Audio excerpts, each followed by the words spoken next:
लोकसभा चुनाव से पहले अखिलेश बीजेपी पर पड़ रहे भारी। अखिलेश ने सीएम योगी के गढ़ में पहुंचकर उड़ाई गर्दा। गोरखपुर में अखिलेश की रैली में भीड़ देखकर बीजेपी के उड़े होश। अखिलेश को सुनने के लिए सीएम योगी की रैली से भी ज्यादा पहुंचे लोग। रैली में भीड़ देखकर सपा मुखिया ने बीजेपी की खोली पोल। अखिलेश ने देश में आ रहे भूकंप का जिम्मेदार ठहराया बीजेपी को। अखिलेश ने कहा बीजेपी वाले झूठ बोलते हैं इसलिए धरती हिली है। लिए आपको बताते हैं अखिलेश यादव ने गोरखपुर में बीजेपी को क्या कहा।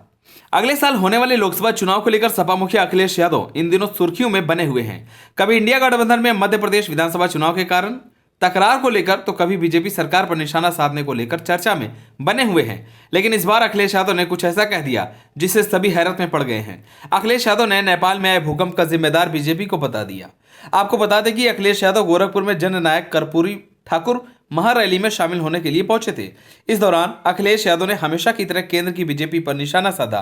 अखिलेश का कहना है कि बीजेपी वाले झूठ बोलते हैं इसलिए धरती हिली है और भूकंप आया। इसके साथ ही अखिलेश यादव उत्तर प्रदेश में लगातार बढ़ रहे क्राइम के ग्राफ पर राज्य सरकार को निशाने पर लिया। अखिलेश यादव ने केंद्र सरकार पर निशाना साधते हुए कहा कि जो लोग 2014 में आए थे 24 में चले जाएंगे। इसी के साथ ही अखिलेश ने आगे कहा कि हमें उम्मीद है कि हम जिस लड़ाई को लड़ रहे हैं उसमें अवश्य ही सफल होंगे। वहीं उन्होंने यूपी सरकार को निशाने पर लेते हुए कहा कि यहां अपराध लगातार तेजी से बढ़ रहा है जिससे कंट्रोल करने में राज्य सरकार पूरी तरह से विफल नजर आ रही है। ऐसे में पीड़ितों को न्याय नहीं मिल रहा है। अखिलेश यादव ने पीडीए के हर वर्ग को जोड़ने की बात कही। उन्होंने कहा कि पीडीए जनता का है। अखिलेश यादव ने सूबे में बदहाल स्वास्थ्य व्यवस्था के मुद्दे पर बीजेपी सरकार को घेरा। उन्होंने कहा कि अस्पताल में गरीबों को इलाज नहीं मिल रहा है। बीजेपी के शासनकाल में एक भी जिला अस्पताल का निर्माण नहीं हुआ। उन्होंने कहा कि बड़े भरोसे और उम्मीद के साथ एम्स गोरखपुर बना था लेकिन इलाज की सुविधा आधी अधूरी अभी तक लोगों को मिल रही है। गोरखपुर में बोलते हुए अखिलेश आगामी लोकसभा चुनाव में एनडीए के खिलाफ इंडिया गठबंधन को मजबूती से लड़ने के बजाय पीडीए की जीत के दावे किए। अखिलेश का कहना है कि पीडीए के साथ भले ही कोई राजनीतिक दल नहीं आए लेकिन इसका गठबंधन आम जनता के साथ हो गया है।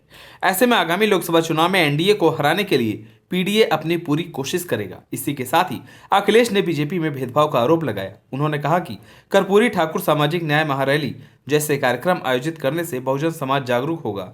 हमारे नाई समाज के लोग ने लिखा है, नारे लगाए हैं, मैं देख रहा हूं कि गर्व से कहो हम नाई है। हमारे समाजवादी साथी इनको जोड़ते हुए कहेंगे गर्व से कहो कि हमारे ये भाई हैं। आप सभी को क्या लगता है, क्या 2024 में अखिलेश यादव अपना कमाल दिखा पाएंगे या नहीं? हमें कमेंट कर जरूर बताएं। अगर आप नए हैं तो हमारे चैनल को सब्सक्राइब करें।